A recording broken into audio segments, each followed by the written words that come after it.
И бахкав климатик има, брачет. Айде, честито да е. Нямаме грешки по мотора, климатика има. Ей, това само майката джаса.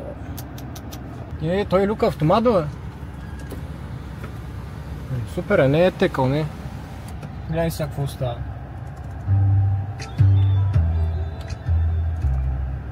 Да пуснем сега от нашото. Има ли потенциал? Има потенциал. Бах, мамо, има сопко 8, навут ли си, бе? Добре, дай да погледнем сега отвънка. Да няма и да открия. Има, бе! Баме, човек. Какво съм купил? Само дето се отвори до тук, сигурно, защото го спрях два пъти. Гледай си какво става. Сега ще го затвори сигурно. Виж, подгрев. Подгрев отзаде ли има, бе? Той и миналото ми имаше подгрев. Между другото, наистина има много екстра тази кола. Пара, бе! Колко? Това ще го запазих веднага, $1. Снимай последно. Как ти го да?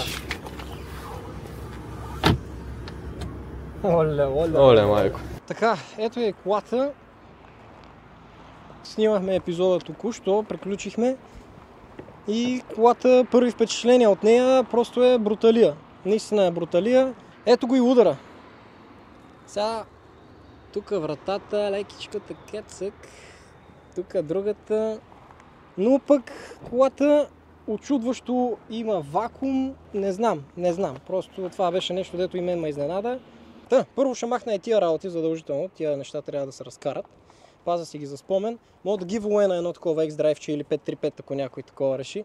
А иначе пък вътре е сравнително запазена. Даже е доста по-запазена, бих казал, и от миналата. Кожи, можи, всичко е много добре.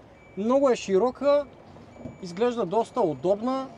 И защо купих F10? Защото при няколко епизода имаше една черна F10, тук беше паркирана. Просто като се качих вътре в нея и просто някак си казах, това май е моята кола. И оттам реално реших, че ще си взема F10.